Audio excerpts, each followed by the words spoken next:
भारत और अमेरिका मिलकर के कुछ ऐसी सैटेलाइट लॉन्च करने जा रहे हैं जिससे सेंटीमीटर की डिफरेंस में भी अगर परिवर्तन होगा तो उसे ऑब्जर्व किया जा सकेगा। यह जो प्रक्रिया है जिसके बारे में आज हम आपके साथ इस सेशन में जिक्र करने जा रहे हैं, यह जो सैटेलाइट लॉन्च है, यह लॉन्च कल 30 तारीख के दिन होने वाला है। भारत में इसरो की तरफ से यह लॉन्च किया जाएगा और इस लॉन्च के बाद देश में आने वाली चाहे बाढ़ हो या तूफान हो या फिर तेज बिजली का कड़कना हो, ग्लेशियर्स का पिघलना हो, ये सभी चीजें भारत और अमेरिका के संयुक्त प्रयास से, नासा और इसरो के संयुक्त प्रयास से आने वाले समय में बहुत पहले ही सूचित हो जाएंगी। ऐसा कहते हुए भारत की तरफ से कल यानी कि 30 तारीख के दिन शाम 5:30 बजे के लगभग भारत से इसरो के द्वारा निसार नाम से एक सैटेलाइट लॉन्च की जा रही है। यह सैटेलाइट जीएसएलवी के द्वारा लॉन्च की जाएगी और इस सैटेलाइट के लॉन्च होने से क्या फायदे होंगे, क्या यह काम करेगी, आज के सेशन में हम इस विषय पर डिटेल चर्चा करने वाले हैं।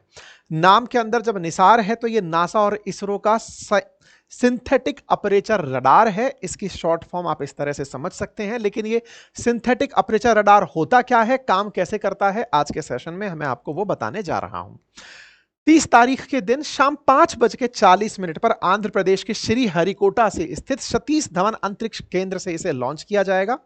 इसमें सिंथेटिक अपर्चर रडार के अंदर दो प्रकार के रडार बैंड, एल बैंड और एस बैंड, दो खास प्रकार के बैंड लगे हैं जो कि धरती की बेहद साफ और डिटेल तस्वीरें लेने में कामयाब होंगे।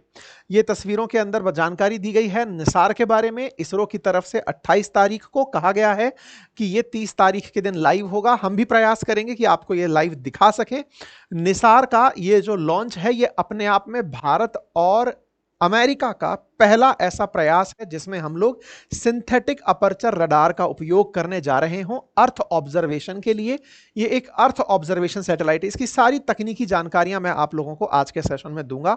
किस तरह से काम करेगी, कहां करेगी, क्या क्या करेगी, क्या सिंथेटिक अपर्चर लगे हैं, कैसे है, सब बातें हम इसमें बात करेंगे।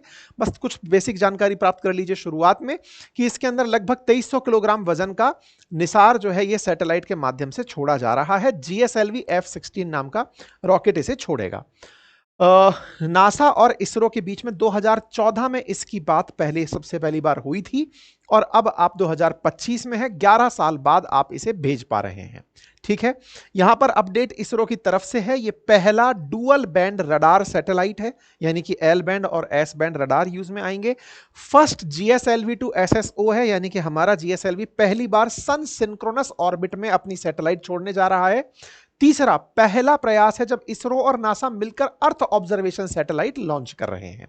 नासा के द्वारा, इसरो के द्वारा दी गई अपनी जानकारियों में यह अमेरिका और भारत का वन मिशन टू वॉच अर्थ है, मतलब कि अर्थ को देखने के लिए है। इस मिशन की जो खासियत है वो मैं आप लोगों को बताऊंगा आज के सेशन में, किस तरह से ये सारी चीजें घटी, एक एक करके मैं आपके सामने सारी बातें रखते चले जा रहा हूं। ये फिलहाल जो आप तस्वीरें देख रहे हैं ये इसरो की तस्वीरें हैं। तैयारियां पूरी हैं। इसरो के द्वारा बाकायदा इस मशीन को यानी कि इस सैटेलाइट को जीएसएलवी पर लोड कर दिया गया है। अब इसके लॉन्च होने का इंतजार है। आप जो तस्वीरें देख रहे हैं, ये जो पूरा इतना लंबा सा आपको दिख रहा है ये रॉकेट है जीएसएलवी F-16। इसी के ऊपर माउंट किया हुआ है जो सिंथेटिक अपर्चर रडार निसार है। इसी को ही लॉन्च किया जाएगा और धरती की सतह से लगभग 750 किलोमीटर दूर, लो अर्थ ऑर्बिट में ही सही लेकिन सन सिंक्रोनस ऑर्बिट में इसे छोड़कर आया जाएगा। ठीक है, अब एक एक करके हम इसकी सारी बातें करना शुरू करते हैं। सन सिंक्रोनस ऑर्बिट क्या है, सारी बातें थोड़ा सा समझते हैं, क्या कहानी है, डिटेल में अब चलते हैं। देखिए क्या है, सबसे पहली बात, इसरो और नासा मिलकर के कुछ भेज रहे हैं, नाम दिया गया सिंथेटिक अपर्चर रडार। काम होगा कि ये पृथ्वी की बहुत बढ़िया तस्वीरें लेगा। अब आप पूछेंगे तस्वीरें लेनी है तो तस्वीरें लेने के तो बहुत सारे तरीके हैं, ड्रोन उड़ा दो, ड्रोन उड़ाने से तस्वीरें ले सकते हो। जी नहीं, ड्रोन की अपनी एक लिमिट होगी, कहां तक आप उसे चलाएंगे, कितना फ्यूल डालेंगे, ये सब काम एक अपने आप में मुश्किल काम होता है। लेकिन अगर आपको पूरी धरती का चक्कर काटना है, वो भी बिना तेल खर्च किए, तो आपको ऐसी जगह जाना होगा जहां पर ग्रेविटी आपको ज्यादा परेशान ना करे, बस इंजन भर का आपको फ्यूल देना पड़े और वो भी छोड़ने तक के काम में आए।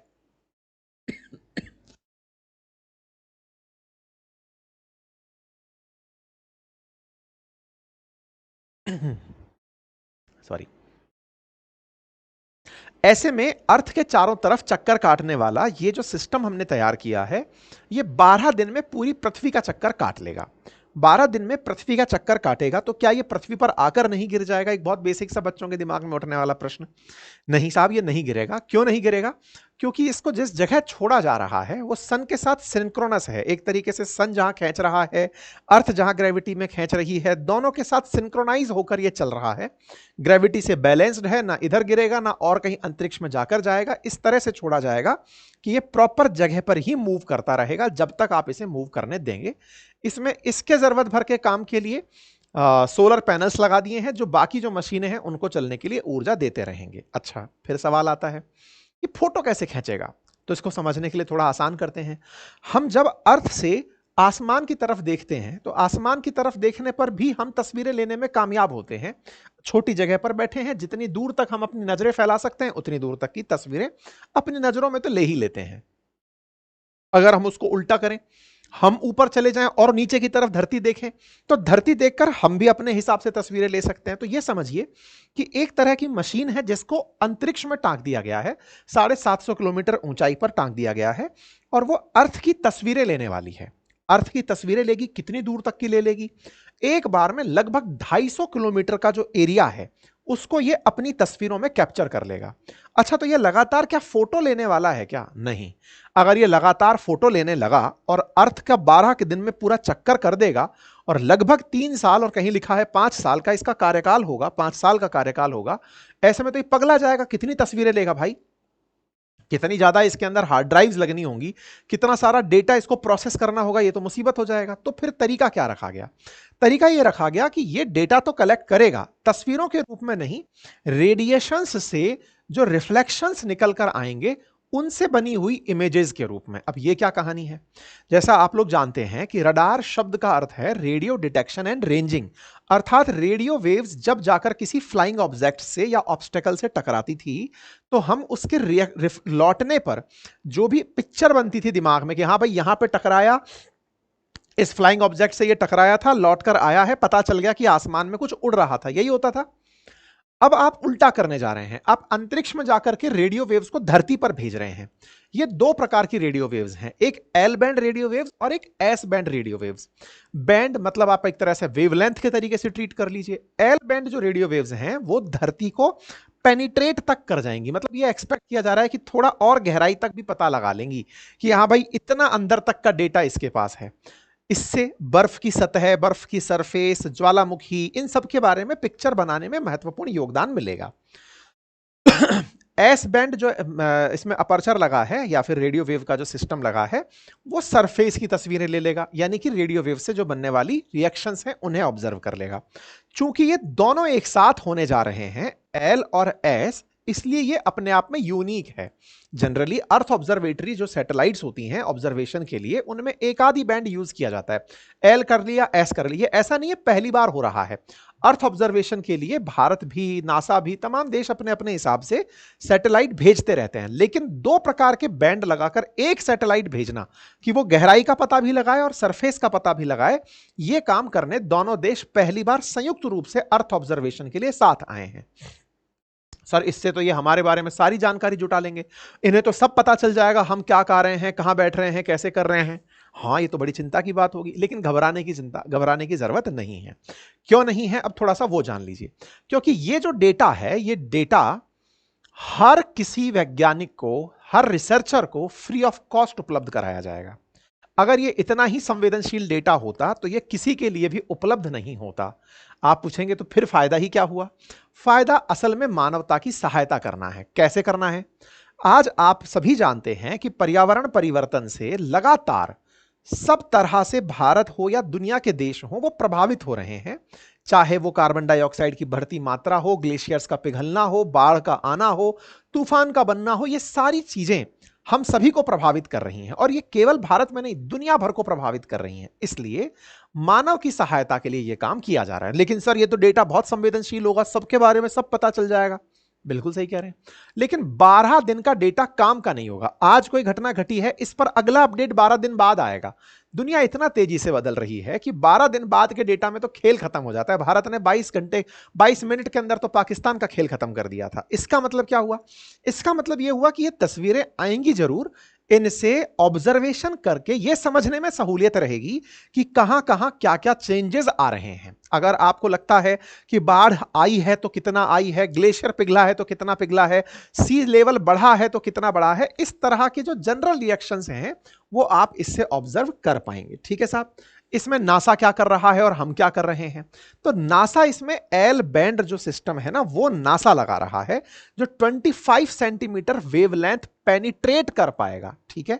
ऐसे ही जो एस बैंड वाला जो सिस्टम है वो इसरो दे रहा है, जो 10 सेंटीमीटर का वेवलेंथ क्रॉप मॉनिटरिंग तक के लिए जो काम आ सके उतना दे पाएगा। ठीक है। ये high rate data commands, GPS receiver, solid state recorder, payload subsystem दे रहा है। और हम लोग क्या कर रहे हैं? हम जीएसएलवी के थ्रू लॉन्च करने में मदद कर रहे हैं, एस बैंड एसएआर दे रहे हैं। अब आप पूछेंगे सर अमेरिका को हमारी क्या जरूरत पड़ गई जो हमारे पास उसे आना पड़ा, मतलब वो हमारे साथ क्यों इस काम को कर रहा है? वो तो कहते हैं कि हम मंगल पर चले जाएंगे, ये कर जाएंगे। नहीं, अगेन ये दो देशों के बीच में होने वाला एक प्रकार का योगदान है। जैसे आप दुनिया के लिए फ्री ऑफ कॉस्ट कर रहे हैं, तो अमेरिका ने भारत के साथ मिलकर के कि हां भाई भारत के साथ मिलकर हमने अंतरिक्ष के अंदर कुछ काम किया है, यानी कि एक तरह से हमारे अंतरिक्ष कार्यक्रम को भी रिकॉग्नाइज किया जा रहा है वर्ल्ड वाइड, ये बताने के लिए इस तरह का काम है। ऐसा नहीं है कि अमेरिका साथ नहीं आता तो हम नहीं कर पाते, लेकिन हां ये जरूर है कि ये जो एल बैंड रडार और एस बैंड रडार मिलकर के जो चीज बनाई है ना, ये बड़ी रोचक है। आपको सुनने में बड़ी भले ही आसान लगी हो, लेकिन इसमें बहुत सारे व्यवधान आए। मैं आपको कुछ तस्वीरें दिखाऊंगा जिससे आपको ये पता चलेगा कि ये कितनी बड़ी बात है। देखो ये जो आपको एंटीना सा दिख रहा है ना, ये तस्वीरों में छोटा दिख रहा है, असल में ये लगभग 12 मीटर डायामीटर का क्षेत्र है। 12 मीटर का इसका डायामीटर है, बस जितना बड़ा है ये। और बस जितना बड़ा एक एंटीना अंतरिक्ष में आप टांक रहे हैं 750 किलोमीटर की ऊंचाई पर। ये जो चीज बनकर आई है ना, ये नासा के द्वारा बनाई गई है। इसमें बहुत सारे रिफ्लेक्टिंग मिरर्स लगे हुए हैं। एक तरह से समझिए आप, इसमें सिंथेटिक मटेरियल है, क्या लगा है वो तो एग्जैक्ट नहीं बता सकता, लेकिन इसमें कुछ ऐसा है जो कि अंतरिक्ष से रेडिएशंस को धरती पर भेजेगा। यहां से जो निकलकर रिप्लाई आएंगे या रिएक्शंस आएंगे उन्हें ऑब्जर्व करेगा, और ऑब्जर्व करके इस मशीन को वापस भेजेगा, और यहां से अर्थ पर डेटा ट्रांसफर होगा। आप जानकर आश्चर्य करेंगे, प्रतिदिन 85,000 जीबी से अधिक मटेरियल अर्थ पर भेजा जाएगा। 85 टीबी से अधिक का मटेरियल अर्थ पर लगातार भेजा जाएगा। वैज्ञानिकों के लिए बड़ी चुनौती तो यही है कि इतना डेटा रेगुलर प्रोसेस कैसे करें। पूरी दुनिया का यह मटेरियल निकाल निकाल कर भेजेगा 750 किलोमीटर की ऊंचाई से। ठीक है साहब। ये दोनों पेलोड अर्थ के तमाम प्रकार की जानकारियों को हमारे पास भेजेंगे। 30 तारीख के दिन ये लॉन्च होगा। मैं एक बार के लिए जो कॉमन जो वीडियो लॉन्च हुआ है, मैं आपको वो दिखाना चाहूंगा जो यहां पर चल रहा है। आप लोग एक बार इसे देखें।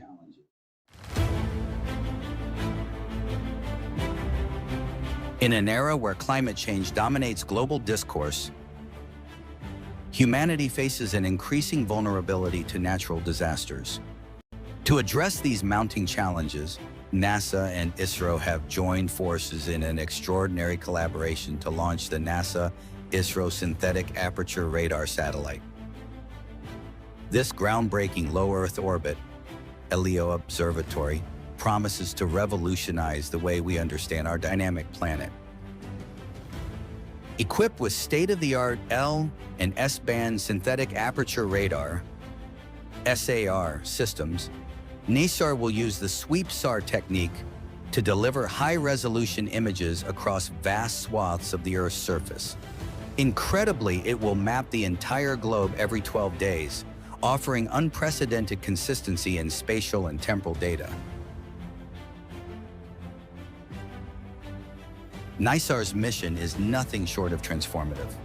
From tracking glacial melt and monitoring agricultural landscapes to analyzing seismic shifts and managing disaster response, it will empower scientists, researchers. शायद इससे आपको ये समझ में आ गया होगा कि ये कितना बड़ा सिस्टम भेजा जा रहा है और वो किस पर्पज से यूज में आने वाला है। यहां पर आप इसी को लॉक और पैक होते हुए देख रहे हैं, इसी को ही अंतरिक्ष में भेजा जा रहा है, ठीक है। इसी को लेकर के निसार की लॉन्चिंग और 12 दिन के अंदर पृथ्वी की रिपोर्टिंग, इसकी चर्चाएं चल रही हैं। अब हम एक बार के लिए वो तरीका देखते हैं कि ये कैसे इस काम को अंजाम दिया जाएगा। आइए थोड़ा सा समझने का प्रयास करते हैं। ये कुछ ऐसे है, मान लीजिए कि ये निसार है और इस निसार के साथ में ये रिफ्लेक्टिंग मिरर लगा हुआ है। रिफ्लेक्टिंग मिरर तक से, मतलब इसको आसान करिए कि अगर मान लीजिए सूरज की रोशनी मुझ तक आ रही है और मैंने यहां पर एक शीशा पकड़ के उस रोशनी को डाइवर्ट कर दिया दाएं बाएं कहीं भी, कुछ वैसा काम हो रहा है। यहां एक मशीन लगी है, वो मशीन अपने में से रेडिएशंस निकाल रही है। आप देखिए ये एल बैंड एस बैंड की रेडिएशंस हैं, ये ऊपर जा रही हैं इस शीशे के पास। ये जो शीशा लगा है, मतलब मैं रिफ्लेक्टिंग मिरर जो है यहां पर SAR का, अंतरिक्ष में बता रहा हूं मैं इस बात को, 37 डिग्री पर ये इन्हीं रेडिएशंस को अर्थ पर भेज रहा है और अर्थ पर भेज करके ये रेडिएशंस लगभग 250 किलोमीटर के क्षेत्र पर अपना प्रभाव छोड़ रही हैं। मतलब यहां से निकलकर आई 250 किलोमीटर का क्षेत्र एक तरीके से इस पर ये जाकर टकराई। यहां टकराने के बाद जो मैसेजेस रिसीव हुए उन्हें लेकर के ये यहां से वापस चल दी और ये वापस जाकर के वापस इसी शीशे पर गई और इस शीशे से फिर जाकर के ये इस मशीन पर आई। मतलब आप इस तरह से समझिए कि यहां से छोटी वेवलेंथ भेजी जा रही हैं, यहां पर टकराते टकराते बड़ी हो जा रही हैं। देखिए वेवलेंथ का सिंपल सा नियम है ना, hc/λ होता है एनर्जी के केस में। एनर्जी ट्रेवल में खत्म हो रही है, वेवलेंथ बढ़ती चली जा रही है, वेवलेंथ और बढ़ती चली जा रही है जब लौटते जा रहे हैं। तो देखिए छोटी वेवलेंथ यहां से आ रही है, आते आते बड़ी होती चली जा रही है, फिर यहां से और बड़े फॉर्मेट में पहुंच करके यहां पर रिपोर्ट हो रही है। इस प्रकार से ये रिकॉर्ड करता चला जाएगा पूरा डेटा। 250 किलोमीटर का डेटा 650 किलोमीटर की रेंज में ये काम करेगा। मतलब 650 किलोमीटर दूर पर है तो अगले 250 किलोमीटर की रेंज पकड़ के चल रहा है। ऐसा करते करते पूरी धरती को नापेगा और 12 दिन के अंदर पूरी धरती की फोटो ले देगा, फिर अगला राउंड निकालने निकलेगा। फिर ये जो एल बैंड और एस बैंड से प्राप्त डेटा है इनको सिंक्रोनाइज किया जाएगा, मतलब इन दोनों को मैच किया जाएगा। अगर सिंगल एल बैंड आप ले रहे होते तो इमेजेस बहुत ब्लर आती क्योंकि गहराई की तस्वीरें होती, केवल एस बैंड लेते तो सुपरफिशियल आती। दोनों को मिलाकर के ये जहां जहां दोनों के सिस्टम रिसीव हुए उनकी तस्वीरें ही फाइनल तस्वीर बनाकर भेजेगा। यानी कि ये अपने आप में एक हाई रेजोल्यूशन इमेज बनाकर भेजेगा। सिंगल जो था ना वो इस तरह की तस्वीरें भेज सकता था, एल बैंड अगर अकेला डालते या एस बैंड अकेला डालते तो वो बस ब्लैक व्हाइट ग्रे इस तरह की चीजें भेज सकता था। अब ये एक प्रकार की ऐसी तस्वीरें भेजेगा जो अपने आप में बहुत सारी इंफॉर्मेशंस लेकर आएंगे। सवाल बनता है कि साहब इसके अंदर कितने फेज होंगे? तो सबसे पहला फेज तो यही है कि सैटेलाइट को अंतरिक्ष में पहुंचाना है, जिसको हमारा GSLV करने वाला है, जियो सिंक्रोनस लो अर्थ ऑर्बिट में हम लोग इसको पहुंचाने के लिए काम कर रहे हैं सैटेलाइट लॉन्च के लिए। फिर हम इसके एंटेने को फैलाएंगे और अपना सिस्टम चालू कर देंगे और 90 दिन के अंदर इस पूरे सिस्टम को जांचा जाएगा और उसके बाद इसका डेटा लेना शुरू होगा। एक और मैं वाकया बताता हूं, ये हो तो बहुत पहले जाना था, लेकिन बीच में क्या हुआ कि ये जो एंटीना बनकर आया ना, ये सही से भारत पहुंच नहीं पाया। भारत सही से पहुंच नहीं पाया या फिर ये कहिए कि आया तो थोड़ा गड़बड़ कर गया था। इसको फिर बीच में वापस इंडिया से अमेरिका भेजा गया और ये अमेरिका से सही होकर के फिर लौट कर आया। मतलब 2022 में ही इसको लॉन्च हो जाना था, लेकिन ये इसमें गड़बड़ हो गई। रडार का जो एंटीना है वो गर्मी के अंदर ठीक से काम नहीं किया, फिर इसको वापस भेजा गया और इसको वापस 2024 में जो इनका कार्गो C-130 है उसमें लाद कर इंडिया भेजा गया। बीच में वो कई जगह रुकता हुआ आया, काफी क्रिटिकल तरीके से इसका ट्रेवल हुआ था। फिर ये अब फाइनली जब इंडिया पहुंच गया तो इसको फिर तैयार करके अब इसको लॉन्च करने की तैयारियां की जा रही हैं। तो कल ये लॉन्च हो जाएगा और आप सभी को इसकी जानकारियां प्राप्त हो जाएंगी। वैसे हम भी आपको ताजा ताजा अपडेट जो भी होंगे वो उस समय पर देते चल रहे होंगे। ठीक है साहब, ये जानकारी मैंने दे दी। बाकी तो फायदे जो होते हैं वो तो मैंने समझा ही दिए, एग्रीकल्चर से रिलेटेड होंगी, ये सब चीजें होंगी। लागत पर भी थोड़ी चर्चा कर लेते हैं। इसमें जो सारा पैसा है ना वो लगभग अगर 1.25 लाख करोड़ रुपए का है तो हमारा खर्चा 800 करोड़ रुपए के आसपास ही है। मैक्सिमम खर्चा इसमें नासा ही कर रहा है। ये अपने आप में एक बहुत बड़ी बात है। दूसरी बात, यहां पर 2 रडार सिस्टम लगे हैं। इसमें जो स्वीप SAR लगा है ये असल में सिंथेटिक अपर्चर रडार का L और S का एक साथ काम करने की तकनीक को स्वीप SAR कहा गया है। जो 85 टेराबाइट डेटा रोजाना भेजने का प्रयास करेगा। तो उम्मीद है आप सभी साथियों को तकनीकी जानकारी ये समझ आई होगी। कल हम इसकी बेहतर लॉन्च की कामना करते हैं और उम्मीद है कि साइंस के अपडेट्स आपको आने वाले समय में और बेहतर तरीके से इसकी वजह से प्राप्त होंगे। फिलहाल के लिए इतना ही, अपना ख्याल रखें। बाकी मैंने एक YouTube लिंक कमेंट बॉक्स में लगाया है, यदि आप राजस्थान से हैं तो राजस्थान की खबरों के विश्लेषण के लिए हमने आपके सामने एक लिंक कमेंट बॉक्स में पिन किया है, जाकर आप उसे जरूर सुनिएगा और अपनी राय अवश्य दीजिएगा। Thank you so much.